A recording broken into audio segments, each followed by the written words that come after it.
Dobrý deň, moje meno je Martin Bánovský. V mene spoločnosti GIS-Services vás vítam pri sledovaní technickej prezentácie pripraveného riešenia modulu územné plány v prostredí AutoCAD Map 3D.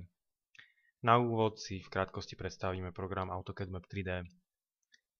AutoCAD Map 3D je aplikácia postavená na modeloch pre projektovanie a manažovanie, ktoré umožňujú široký prístup ku CAD a GIS dátam. Je to otvorený systém, teda užívateľ je zároveň aj vlastníkom dátového modelu, môže ho upravovať, doplňať, ku všetkým dátam má plný prístup. V prípade, že je potrebné dáta poskytnúť partnerovi s iným systémom alebo chce prejsť na iný systém, nie je ničím obmedzený. AutoCAD Map 3D je postavený na spoločnej databáze Oracle alebo Microsoft SQL. Celý tím pracujúci na projekte vždy narába s aktuálnymi dátami, čím odpadá problém s ich harmonizáciou. Súčasťou programu sú špeciálne dátové modely: teplo, voda, kanalizácia, plyn, elektrické a káblové rozvody, ktoré sa prispôsobujú požiadavkám každého klienta. Map 3D ponúka možnosti nastavenia vlastného užívateľského rozhrania, dialogových okien a tvorby mapových zostáv. Program umožňuje tvorbu vlastných pracovných postupov, ktoré zefektívňujú a automatizujú prácu s údajmi. Map 3D samozrejme ponúka plnú funkčnosť nástrojov klasického AutoCADu. Pozrime sa na tri časti, ktoré tvoria celok Map 3D. Základom je spoločná databáza, kde sú uložené všetky dáta. Je to databáza buď Oracle alebo MS SQL. Ďalej je to Infrastructure Administrator, v ktorom tvoríme projekt, editujeme ho a administrujeme, teda slúži na správu dátového modelu a projektu. A napokon samotný Map 3D, v ktorom zobrazujeme dáta, tvoríme mapové výstupy, tvoríme nové grafické prvky a vkladáme pre ne príslušné atribúty. Prejdime do Map 3D a venujeme sa modelu územný plán. Pri tvorbe modulu územné plány sme vychádzali z metodického usmernenia obstarania a spracovania územného plánu obce, ktoré vydalo Ministerstvo životného prostredia v roku 2001. Podľa tejto normy sme vytvorili dátový ako aj zobrazovací model. Prostredie AutoCAD Map 3D tvoria tri hlavné lišty. Lišta hlavných nástrojov hore, prieskumník dátového modelu naľavo a lišta zobrazovacieho modelu napravo. Dátový model, lišta vľavo, je prehľadnou štruktúrou projektu. Delí sa do skupín a prvkov. Je to akýsi náhľad na tabuľky príslušnej databázy. Dátový model územný plán sa delí na tieto skupiny: súčasný stav a návrh. Tieto korešpondujú s metodikou a definovanými grafickými výstupmi, v rámci nich ich delíme na prvky, respektíve podskupiny. Napríklad v energetike vidíme bodové prvky, líniové, plošné, funkčné plochy sú plošné prvky. Iné podskupiny: krajinná štruktúra, kultúrne dedičstvo, nerastné suroviny, ochrana prírody a úses, vodné hospodárstvo, doprava.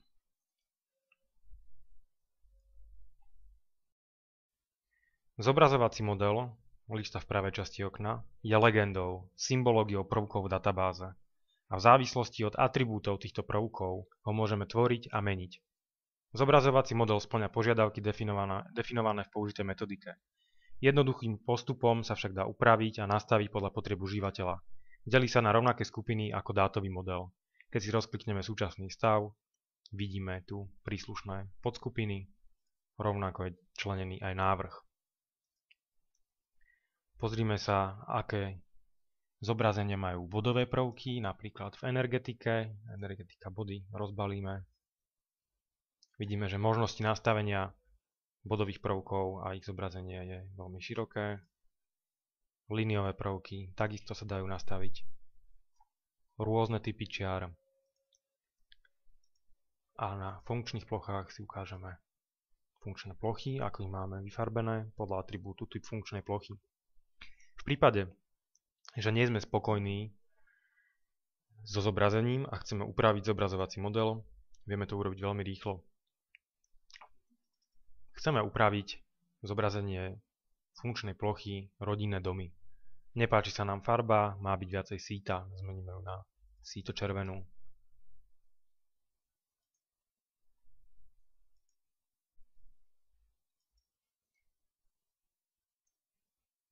Zmenili sa nám všetky plochy rodinných domov na svito-červenú. S farbou nie som spokojný, chcem ju upraviť. Vyberiem takúto. Zavrieť. Zavrieť. To bola úprava zobrazovacieho modelu. Zobrazme si návrh, ktorý je spracovaný. Načítajú sa nám všetky prvky z návrhu. Regenerujeme zobrazenie a vidíme, že sa nám zobrazili plochy návrhov, ktoré sú od súčasného stavu odlíšené bielou šrafážou. V Map 3D sa dá nastaviť poradie vykresľovania vrstiev. V lište zobrazovací model je časť poradie kreslenia, kde máme všetky vrstvy, ktoré sú načítané v zobrazovacom modeli a jednoduchým presúvaním hore-dole môžeme meniť ich poradie. Čiže na vrchu budú vždycky body, popisy, pod nimi línie a na spodu budú plochy. Zatiaľ hovoríme len o grafike. Poďme sa pozrieť na vecné dáta, ktoré obsahujú grafické prvky. Prístup k atribútov grafických prvkov v prostredí Map 3D zabezpečujú formuláre. Prostredníctvom týchto okien sa dostaneme ku informáciám, ktoré k jednotlivým prvkom priradíme. Základný formulár obsahuje tieto informácie. Dvojklikom na plochu som vyvolal formulár a základné informácie vidím, o aký typ funkčnej plochy sa jedná. Jedná sa o občiansku vybavenosť a sociálnu infraštruktúru. Táto plocha má rozlohu 28 614 m2. Celková plocha triedy prvkov v metroch štvorcových je takáto. Môžeme sem písať rôznu poznámku. Môžeme sem pridať ďalšie atribúty, ďalšie vlastnosti, ktoré budeme evidovať u funkčných plôch alebo u iných typov prvkov v rámci modelu územný plán. Môžeme pridávať číselné atribúty textové, môžeme pridávať obrázky, odkazy na internetové stránky, môžeme pripájať rôzne wordovské dokumenty, excelovské. Následne sa nám zmení formulár a uvidíme, že k tomuto prvku je priradený jeden dokument. Klikneme si na túto informáciu, otvorí sa nám formulár, ktorý nám umožní prehrať pripojený dokument. V závislosti od toho, aký typ formátu, o aký typ súboru sa jedná, sa nám otvorí príslušný prehliadač. V tomto prípade to je PDF dokument a sú to regulatívy. Čiže my ku každému prvku môžeme pridať dokument, aby užívateľ nemusel vyhľadávať regulatívy, ktoré sa týkajú danej funkčnej plochy. Prostredníctvom formulárov môžeme prvky vyhľadávať, môžeme ich filtrovať. Chcem vyhľadať všetky prvky, všetky funkčné plochy, ktoré sú vedené ako občianska vybavenosť a sociálna infraštruktúra. Aktivujem filter, vyhľadám občiansku vybavenosť a sociálnu infraštruktúru, potvrdím môj dopyt, našlo mi 57 plôch. Chcem zobraziť všetky tieto zapísané informácie.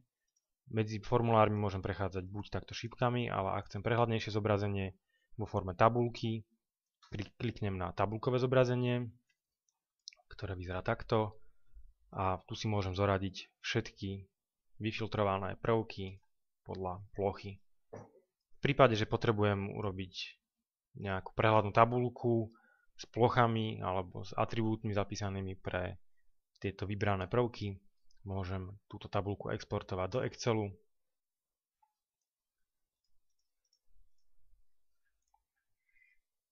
Prebehne mi export, otvorí sa automaticky Excel a vidím výsledok.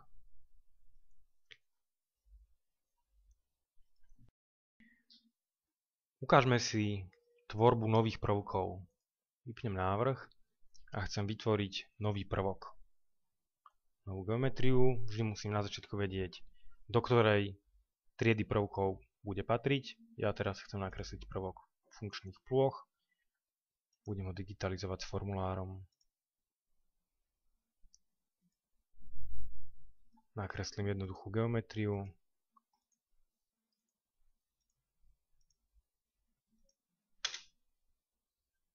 Keď ju dokončím kresliť, otvorí sa mi formulár, v ktorom môžem zadať, o aký typ funkčnej plochy sa jedná. Bude to napríklad plocha určená na šport. Aktualizovať. V tom momente, ako zadám tento atribút, podľa ktorého je nastavený zobrazovací model, prvok sa mi vyfarbí príslušnou farbou.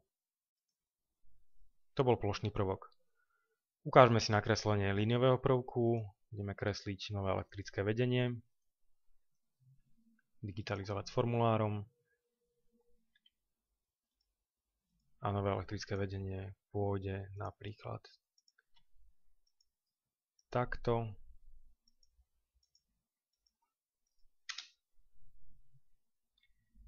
Je to elektrické vedenie, hneď sa mi vyfarbilo na červeno, ale ešte nemá priradený žiadny typ, čiže je to jednoduchá línia. Zadáme teraz, o aký objekt energetickej siete sa bude jednať. Bude to vzdušné vedenie elektrickej energie 22 kV. Aktualizovať a zavrieť a hneď sa mi zmenilo zobrazenie. Okrem tvorby nových prvkov môžeme preberať už aj existujúce územné plány v rôznych typoch formátov. Prostredie Map3D je otvorené aj iným vstupom ako len natívnym súborom AutoCAD-u, ktoré sú DVG a DXF.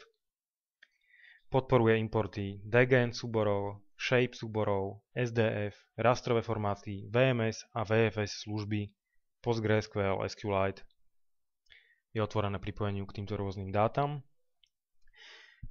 Predstavme si, že máme spracovaný územný plán, je vo formáte DVG. Je dôležité, aby tieto súbory spĺňali základné pravidlá, musia byť georeferencované, teda kreslené v štandardnom súradnicovom systéme a prehľadne rozdelené do hladín, aby sme vedeli určiť, do ktorej skupiny prvkov patria, respektíve aké atribúty im priradíme. Vložme si DVG súbor.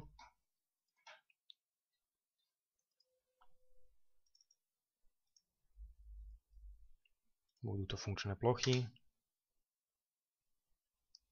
Vložili sme ich, tu ich vidíme. Pozrime sa, v akých hladinách sú ukladané. Máme hladiny bytová zástavba, občianska vybavenosť, priemysel, rodinné domy, šport a zeleň. Ideme preberať najprv rodinné domy, ostatné hladiny si vypneme. Zostali nám zapnuté len rodinné domy. Ideme ich preberať do funkčných plôch. Vytvoriť prvky s formulárom. Označím všetky prvky naraz, preberiem a hneď sa mi otvorí formulár. V ľavom dolnom rohu vidím, koľko prvkov som prebral, 19 nových prvkov, ale zatiaľ nemajú zadaný žiadny typ funkčnej plochy. Preto aj ich zobrazenie je len štandardne, defaultne nastavené. Zmením pre všetky prvky teraz informáciu o type funkčnej plochy, že to budú rodinné domy. Aktualizujem. Ich zobrazenie sa mi zmenilo podľa zobrazovacieho modelu. Preberme teraz ďalšie prvky z DVG súboru. Vyvoláme si tabuľku hladín, zapneme si zeleň.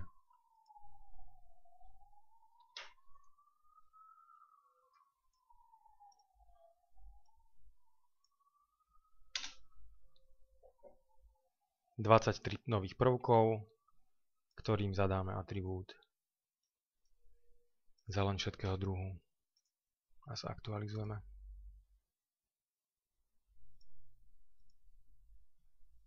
A ešte jednu hladinu si preberme. Bude to bytová zástavba.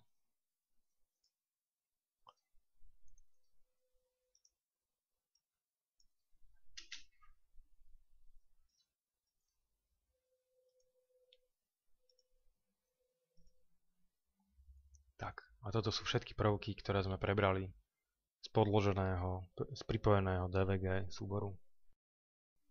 Ako som spomínal, prostredie Map3D je otvorené pripojeniu rôznym typom súborom, rôznym formátom. Otvoríme si okno pripojenia k dátam. podporuje pripojenie k rôznym serverom, k rôznym databázam, shape súborom, SDF súborom a tak ďalej. Okrem iného aj pripojenie k rastrom. V tomto prípade mám pripojenú ortofotosnímku. Je to referencovaný raster. Vypnem si súčasný stav, zapnem si len návrh a podsvietím ortofotosnímku. To je veľký raster, chvíľu trvá, kým ho načíta.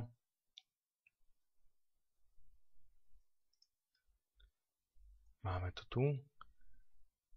V prípade, že užívateľia, respektíve obyvateľia spracovaného územia chcú pripomienkovať územný plán a potrebujete pripraviť nejakú rýchlu prehľadnú mapku alebo situáciu, podsvietenie ortofotomapy niekedy bohate stačí, pretože ľudia, ktorí bývajú v danom území, sa vedia zorientovať, kde sa navrhované plochy nachádzajú a môže to byť naozaj dobrou pomôckou.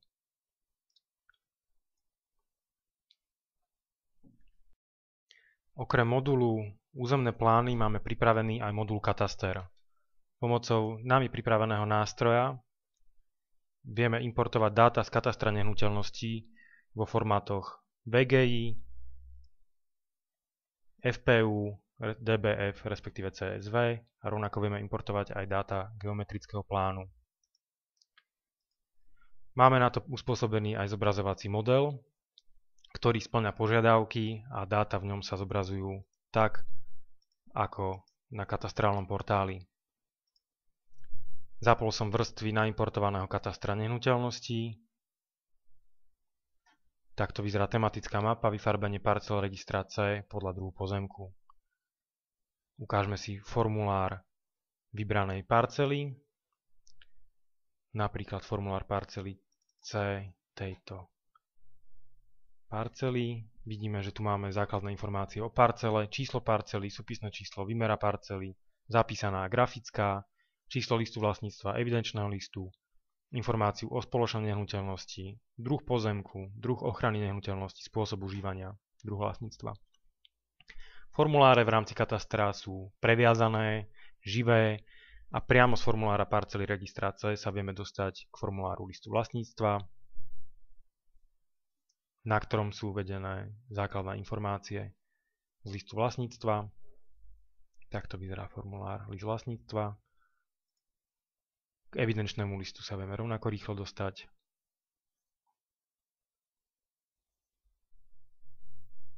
Formuláru vlastníci, stavby, byty. Pozrime si napríklad byty. Koľko bytov je na tejto parcele. Je tam 163 bytov. Nechajme si zoradiť tieto byty podľa výmery.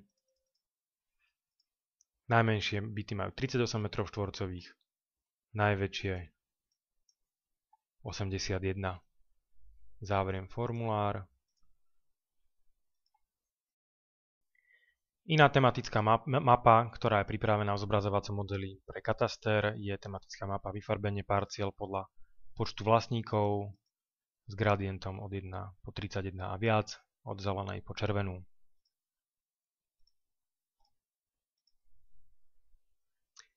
Ukážme si praktické využitie, respektíve kombináciu informácií z územného plánu a z katastra nehnuteľností. Vytvoríme záber nad katastrom, zapneme si návrh územného plánu a chceme identifikovať parcely registra C, ktoré sa nachádzajú pod touto navrhovanou plochou. Kataster vypnem, zapnem si len hranice parciel C. Územný plán mám zapnutý a ideme vyhľadať parcely, ktoré sa nachádzajú pod daným poligónom. Hľadať a vybrať prvky. Hľadať prvky v hladine cut kladpar.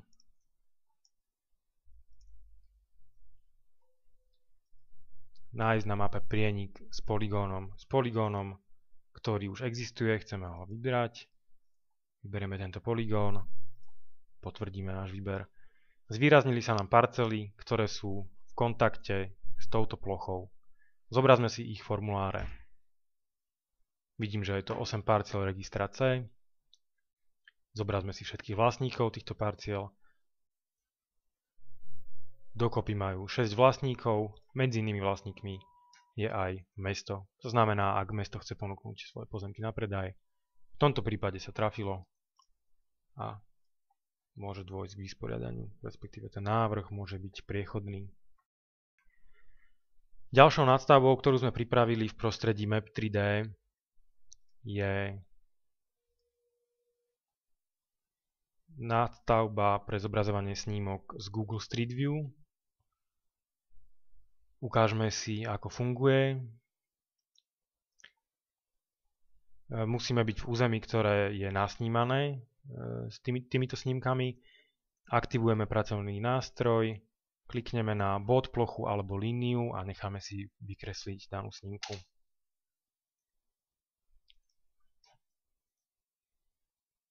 Otvorila sa nám v ľavom okne snímka z daného územia. Táto snímka je tiež živá, môžeme sa v nej pohybovať. Môže to byť nápomocné napríklad v procese prieskumov a rozborov územného plánu, kedy sme v teréne zabudli poznačiť podlažnosť budovy alebo o aký druh mestskej zelene sa jedná a takto môžeme ušetriť náklady na cestu do terénu a jednoducho si to zistiť.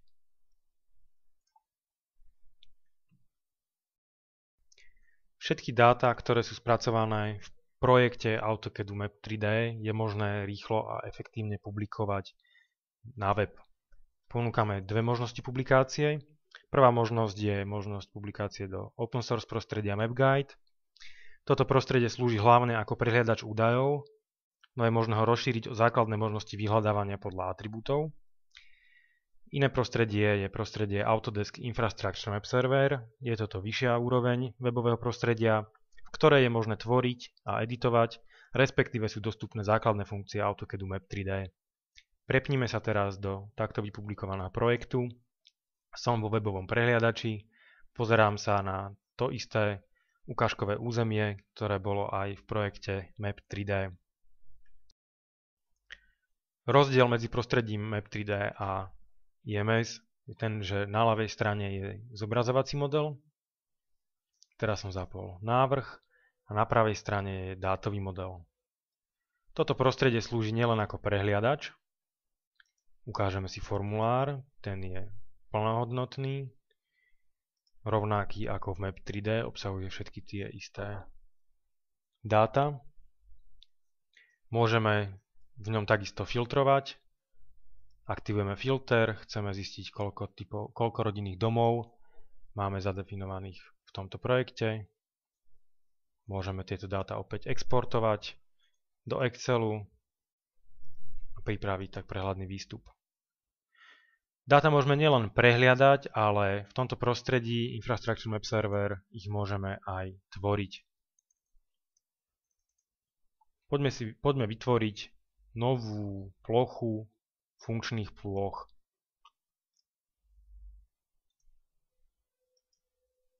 Bude to jednoduchá geometria.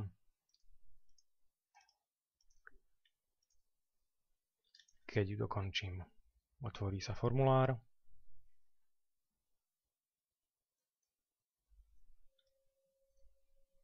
Zadám typ funkčnej plochy. Typ funkčnej plochy šport. Aktualizovať a zavrieť. Zmenilo sa mi zobrazenie. Poďme vytvoriť plochu návrhu. Čiže pokiaľ niekto nemá prístup priamo k Map 3D, ale je to náš externý zamestnanec a má takto pripraviť podklady napríklad digitalizáciou plôch z katastra nehnuteľností, postačuje mu prostredie Infrastructure Map Server, v ktorom vie digitalizovať podľa hraníc, vie sa na ne prichytávať. Navrhovaná plocha, občianska vybavenosť a sociálna infraštruktúra, aktualizovať a zavrieť, zobrazenie sa nám zmenilo. Rovnako tu nám máme načítaný kataster, zapneme všetky vrstvy katastra, zmení sa nám zobrazenie. Čiže vidíme, že toto prostredie ponúka naozaj široké možnosti na prácu. Na prezentačné účely slúži ďalšie prostredie, ktoré si ukážeme, a je to prostredie InfraWorks. Tento software je určený pre tvorbu koncepčného dizajnu. Má pomáhať stavebným inžinierom, pozemným staviteľom a urbanistom vytvárať, vyhodnocovať a komunikovať projekty z oblasti infraštruktúry na také profesionálnej úrovni, aby jednoduchšie získali súhlas akcionárov projektu. Pracuje s existujúcimi 2D CAD, GIS, BIM a rastrovými dátami a plynule vytvára 3D modely infraštruktúry tak, aby reálnejšie zobrazovali územie projektu. Jednoducho vyhodnotí rôzne alternatívy tým, že prekrie GIS dáta s použitými kresbami infraštruktúry a pomôže spravovať jednotlivé návrhy. Prezentovaný príklad, na ktorý sa pozeráme, je vytvorený na základe verejne dostupných dát, ktoré obsahujú aj Z-ovú súradnicu objektov, vďaka ktorej sme vytvorili tento model. Použili sme ako podklad ortofotosnímku a budovy z dostupných dát. Tento model môžeme obohacovať a približovať ho k realite napríklad aj definovaním rôznych typov fasád. Vykreslujeme stromy, vykreslujeme stromoradia, môžeme zobraziť ľudí, autá a rôzne prvky. Takisto pokiaľ máme k dispozícii dáta o sieťach, tieto môžeme tiež pridať. Ak sú aj pod povrchom, tento model ich zobrazí, ak sa nachádzajú pod povrchom efektne. Môžeme pripájať rôzne typy dát, napríklad sú to 3D budovy z prostredia Google Earth. Samozrejmosťou je možnosť vložiť 3D model z prostredia Revitu a v závislosti od kvality tohto modelu sa môžeme v danej budove vyslovene prechádzať.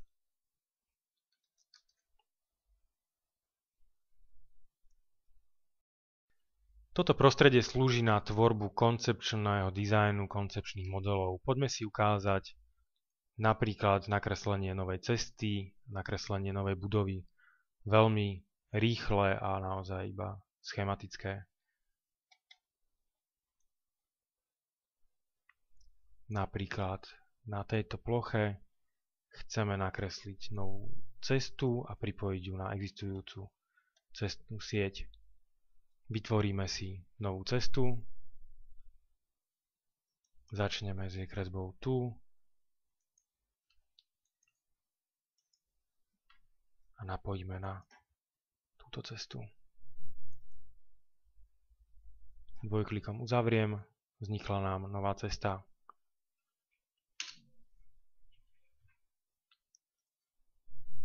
Zmením jej vlastnosti, o aký typ cesty pôjde. Máme na výber rôzne typy. Napríklad bude to typ mozaika, nejaká zámková dlážba. Aktualizujeme model, zmení sa nám typ cesty.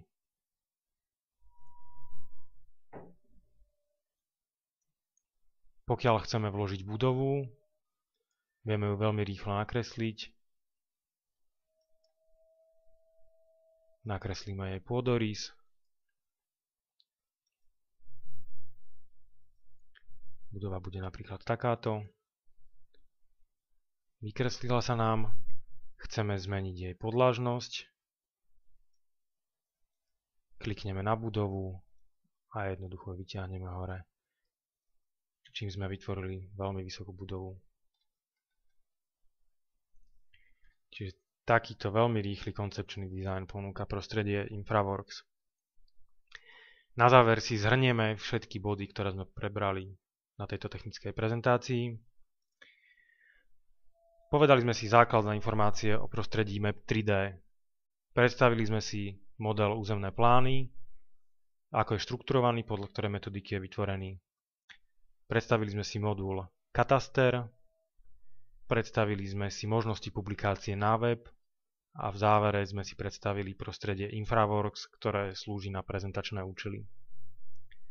V prípade, že máte ďalšie otázky, na ktoré ste nedostali odpoveď v rámci tejto technickej prezentácie, kontaktujte nás prostredníctvom telefónu alebo mailu.